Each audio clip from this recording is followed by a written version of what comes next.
If you had walked into the kitchen of my grandfather on Anafi, you would not have found anything that looked impressive.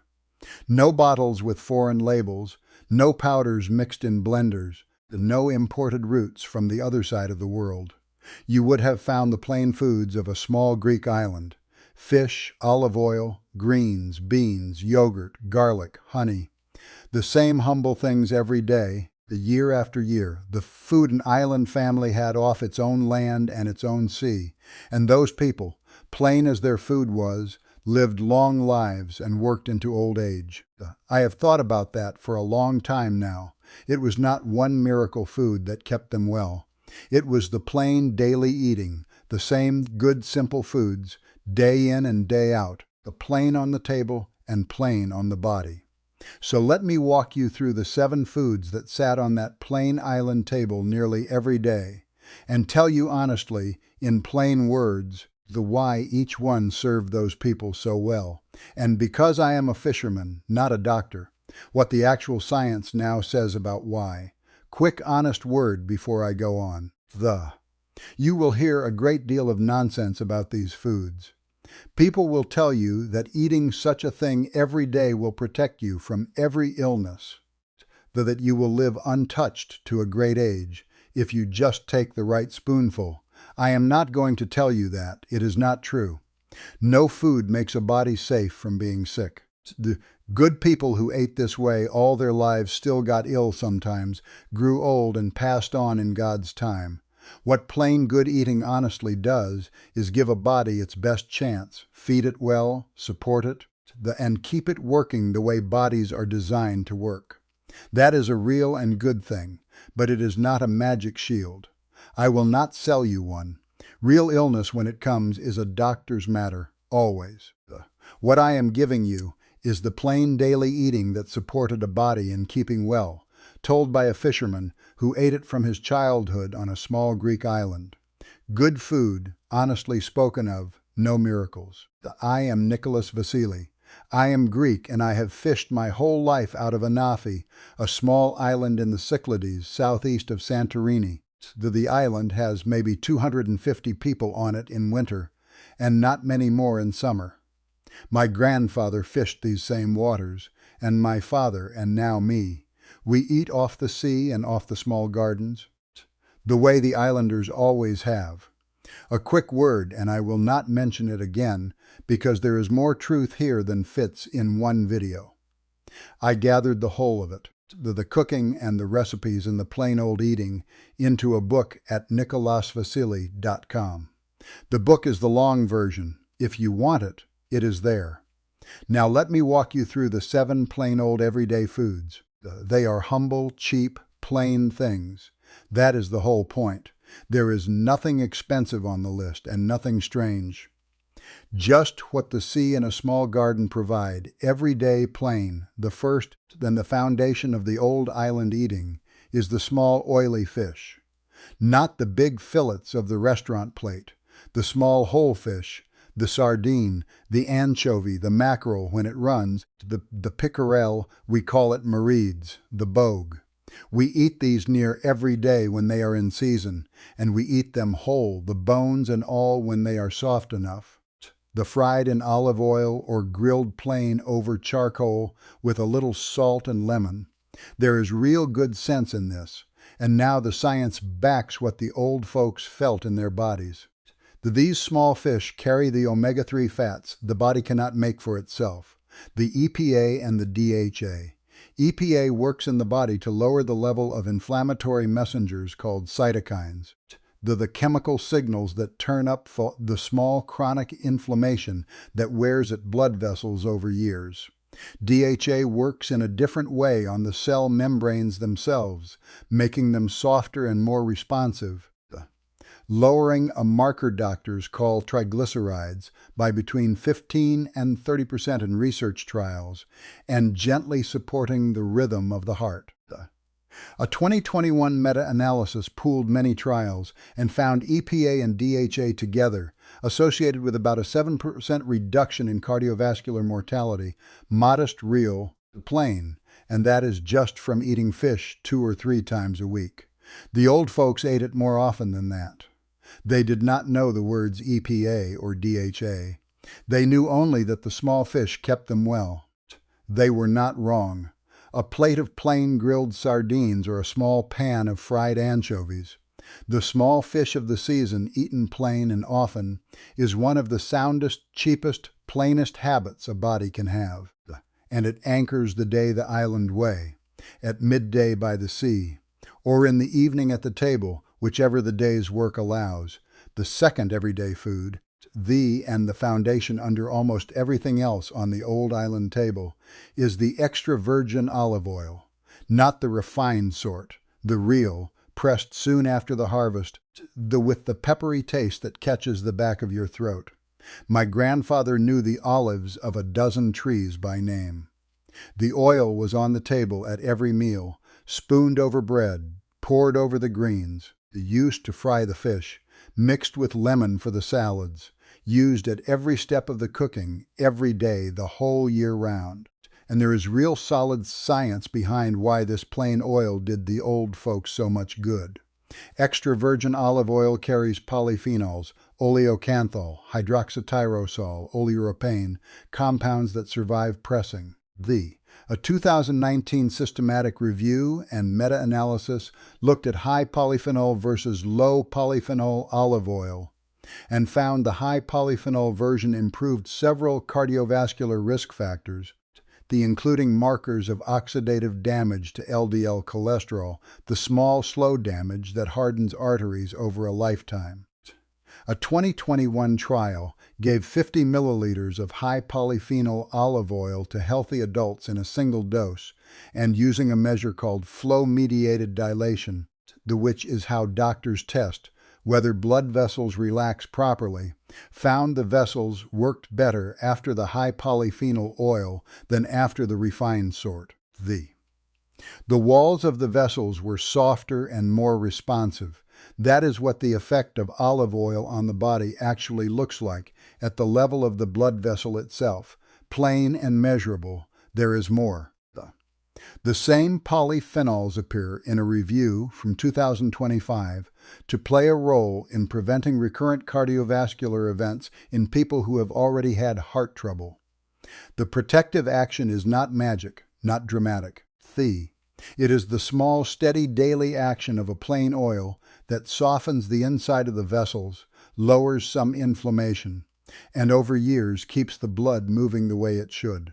The spoon of good olive oil on the bread at breakfast, a generous pour over the greens at lunch, the same oil to fry the fish at supper. This is not a costly habit despite what people think. A liter of real oil, pressed locally, lasts an island family a week or two. It is a plain old kindness to the blood, eaten 3 times a day, every day the way the grandmothers did it. The third everyday food, one the old folks ate in great plenty without any of them calling it medicine, is the wild bitter greens, what Greeks call horta, not the tame spinach in a little plastic box. The wild ones that grow at the edges of fields and up the stone walls and in the goat paths. Dandelion, chicory, amaranth, nettles when they are young, the wild chard, the green tops of the turnip, the sometimes purslane. These are boiled plain in water or with a little olive oil and a slice of lemon, and eaten warm as a plate by themselves with bread and feta on the side. These bitter greens carry in plain biochemistry, what the old folks felt in their bodies. They are loaded with potassium and magnesium, the 2 minerals that work together as a kind of mineral pump that keeps blood pressure relaxed. A 2024 meta-analysis of supplementation trials found calcium and magnesium together, produced a small but real reduction in systolic blood pressure, on the order of 2 to 3 millimeters of mercury. And potassium does its own steady work in balancing sodium. The greens also carry the dark-colored antioxidants that gentle the slow inflammation of the blood vessels, and the bitterness itself. The part of the plant that tastes sharp supports the liver and the kidneys in their work of clearing the body. The old folks did not eat horta as a side dish or a garnish. They ate a full plate of it, boiled, and most days they ate it twice. Once at midday with bread and olives and cheese, once at night with whatever the day's dish was. They ate greens because the land grew them everywhere, and they were free, and because the body asked for them in the season, the island asked for them. A plate of plain boiled greens with a slice of lemon and a pour of olive oil, 2 or 3 times a week, is one of the cheapest good habits a body can have. And it carries real measurable good at the level of the blood pressure and the vessel wall. The fourth everyday food is the soured milk and the plain yogurt. Not the sweetened kind in a cup with a cartoon on the side. The plain thick kind made the old way. Milk set in a bowl on the counter with a spoonful of yesterday's yogurt to start it. We call it gelatos when it is the soured skim milk in a glass, and we drink it with the meals. The yogurt we eat with honey at breakfast, with cucumber and garlic at lunch as tzatziki, and by itself with bread at supper. Feta, the plain brined curd, sits on the table at every meal. What these carry is the living culture, the Lactobacillus bulgaricus and the Streptococcus thermophilus, the old bacterial partners. The grandmothers did not know by name but knew by taste. A 2022 study in a molecular nutrition journal looked at people who ate yogurt regularly and found changes in the composition of the gut microbiome. Not dramatic changes, but the modest, steady shift in the right direction, with more of the helpful short-chain fatty acids like butyrate being produced. Butyrate is the main fuel for the cells that line the colon. When those cells are well fed, the gut wall stays tight. It does the job it is supposed to do, which is to let through what should pass through and to keep back what should not. There is also the immune system. A great deal of the immune system sits in the wall of the gut, and when the gut is well populated with the right partners, that immune system works the way it was designed to work. A 2017 study from the University of Illinois found that even a small daily addition of a yogurt culture, 1 tablespoon a serving, produced measurable probiotic shifts in the gut. A bowl of plain yogurt with honey, a glass of the soured milk with the meal, a slice of feta crumbled over the greens. These are not costly habits. And they are a quiet, daily kindness to the gut, and through the gut to almost everything else. The old folks knew the gut mattered. They did not call it the microbiome. They only ate the soured milk. The fifth everyday food is the lentil and the chickpea, the plain legume, what Greeks call fakes and revithia. A pot of plain lentil soup with a slice of bread was on the table twice a week at least, sometimes more, and the chickpeas were soaked overnight and boiled and eaten warm with lemon and olive oil, or cold in a salad with parsley and onion. There is real plain sense in this. And again, the science now backs what the body already knew. Lentils carry about 21% protein by dry weight, more than most beans, and chickpeas close behind. Both with the slow-burning kind of carbohydrate that steadies the blood sugar instead of spiking it. A 2023 systematic review and meta-analysis looked specifically at chickpeas and blood sugar response and found chickpeas outperformed both wheat and potatoes in keeping the rise in blood glucose after a meal lower and steadier. When you swap roughly a third of red meat for plant protein like lentils and chickpeas, a recent dietary study found measurable improvement in blood sugar control even in people already dealing with diabetes. The fiber in the legumes, a mix of soluble and insoluble, also feeds the gut bacteria we just talked about, the ones that make butyrate, so the lentil feeds the body and feeds the gut at the same time. And the legume fills a body honestly. A working fisherman or a goat herder cannot afford to be hungry by mid-afternoon, and a lentil soup keeps you full in a way a piece of bread alone does not. Because the protein and the fiber take longer to empty out of the stomach. The old families ate beans 2 or 3 times a week because beans were cheap and filling and kept well dried in the cellar for the winter, and because the body worked better when it had them. A pot of plain lentil soup on the stove, or a bowl of boiled chickpeas with lemon and oil 2 or 3 times through the week, is a plain old cheap habit, and it steadies the blood, fills the body, and feeds the gut all at once. There is no cheaper food a working body can lean on. The sixth everyday food is the garlic and the onion. You will not find a dish on the old island table that does not start with these two in the pan in olive oil until the smell rises and the kitchen is gentle and sharp. Lamb, fish, beans, greens, eggs. Everything begins with garlic and onion. And besides cooking them, my grandfather chewed a raw clove of garlic in the morning on a slice of bread with his feta. He said it kept him well. He was right. And now you can read the reason in the medical literature. A clove of garlic carries a sulfur compound called allicin, which forms when you crush or chop the clove and let it sit for 10 minutes before cooking.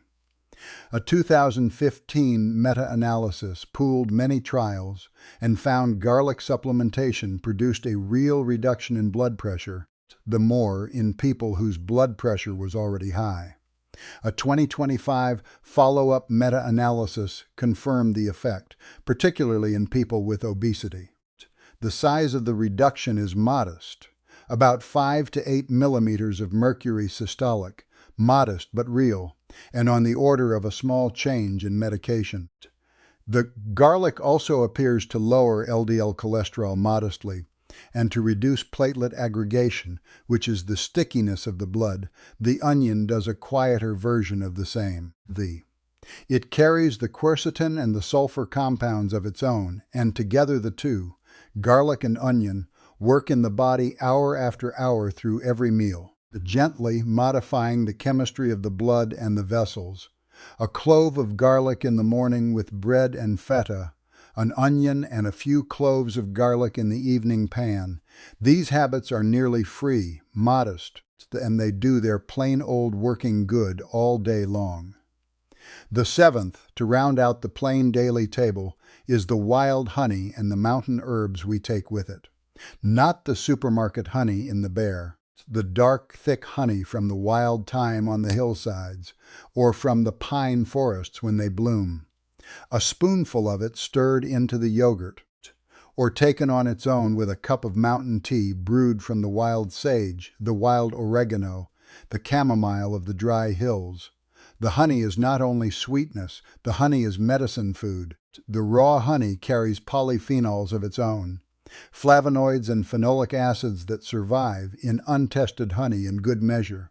A 2017 critical review in the journal found honey reduced inflammatory markers in several clinical models, and the antimicrobial effect of honey against certain gut bacteria, including some of the unfriendly sorts, has been documented in a 2022 review specifically framed as the prebiotic potential of honey, the unfriendly bacteria that honey suppresses. Salmonella, some strains of E. coli, are exactly the ones that crowd out the helpful cultures in the soured milk we just talked about.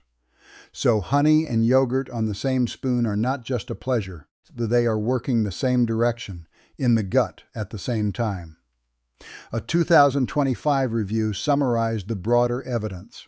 Honey is rich in polyphenols and in sugars that feed the right bacteria and modulates inflammation gently through multiple routes, and the mountain tea, the wild sage, the oregano, the chamomile, these carry their own antioxidants, their own volatile oils that work on the digestion and calm the small chronic tension of the body. None of them is medicine in the dramatic sense. All of them are part of the daily kind. A spoonful of dark honey in the morning yogurt, a cup of wild mountain tea after the midday meal, eaten plain and without ceremony.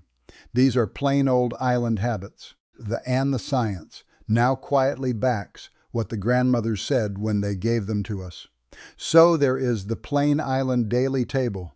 The small, oily fish 3 or 4 times a week, the extra virgin olive oil at every meal, the wild bitter greens in the season, and twice a week at least through it, the soured milk and the plain yogurt every day, the lentils and the chickpeas twice a week, the garlic and the onion in the pan every day, and a spoonful of the wild honey and a cup of the wild herb tea to round the day. And here is the plain truth of why this kept the old island folks well, plain and worth hearing. It was not any one of these foods that did it. It was all of them together, plainly daily over a lifetime. And it was what was missing from the table, as much as what was on it. Very little of the sugar from the bright package, very little of the refined white bread that spikes and crashes, very little of the deep-fried modern snack, very little of the soft drink. The old folks kept well not by a miracle food, but by a plain daily pattern of real food over a whole life, the same way an island walks its same shores for 80 years and the body learns the rhythm of it. Now here is the part. Nobody makes a euro telling you. There is no money in telling a person to eat sardines and lentils and greens and a spoonful of yogurt. Nobody grows rich off a pot of lentil soup. These are the cheapest foods there are. The plain, humble staples that have kept whole populations sound for thousands of years, and there is no fortune in them for anyone, and so they go quiet. The money is the other direction. It is in the costly packaged snack, the sweetened drink, the brightly labeled supplement you take to do in a pill what a plate of greens and a bowl of lentils would do for you for pennies. And so the plain old foods, the very ones that kept whole generations of islanders sound, sit quiet and unsung at the edge of the table, while the dear and the packaged and the sweet are sold from every screen. I am not telling you there is a plot. I am telling you something plainer, that the plain old foods profit no one, so they go quiet, while the costly food that crowds them off the modern plate is sold loud and everywhere. The old wisdom was not proven wrong. It just had nothing to sell. You cannot make a fortune selling a man a sardine. Tell me in the comments below, what did the old folks in your family eat every single day? The plain daily staples of their table. Was it the fish, the oil, the greens, the soured milk, the beans, the honey, Did your grandmother have a food she put on the table near every day without fail? And were they sound and sturdy, the old folks who ate that way? Where did your folks come from? And what were their everyday foods? The plain everyday eating is worth remembering and worth keeping. So write yours down here. I read every one. Next video, Since today we talked of the small oily fish as one of the plain daily goods, the next one I want to do is on that plain old practice by itself. The small fish of the season, how to choose them, how to cook them plain. What the modern science keeps finding about omega-3 and the blood vessels, and what a busy body that is not on an island can do to bring this practice into its own kitchen. Same honest rule. What is actually true, what is just a nice story, and how we did it in our house. Subscribe so you do not miss it. Until then, the next time you plan your eating, do not looking for a miracle food or a costly cure. Look instead to the plain daily table, the small oily fish, the good olive oil, the bitter greens, the soured milk and yogurt, the lentils and chickpeas, the garlic and onion, and the dark honey and the wild herbs. Eat those humble, real foods plainly and daily the way the old island folks did. And let that whole plain pattern feed you well over the years as it fed them. There is no miracle in it, and that is just the point. It is plain, real food eaten every day. And it was enough to keep whole generations of working islanders sound into their 90s. The old people did not eat for their health by any special science. They just ate plain, real food day in and day out, and it kept them well, and that is a kind of wisdom that does not wear out in any house that still remembers.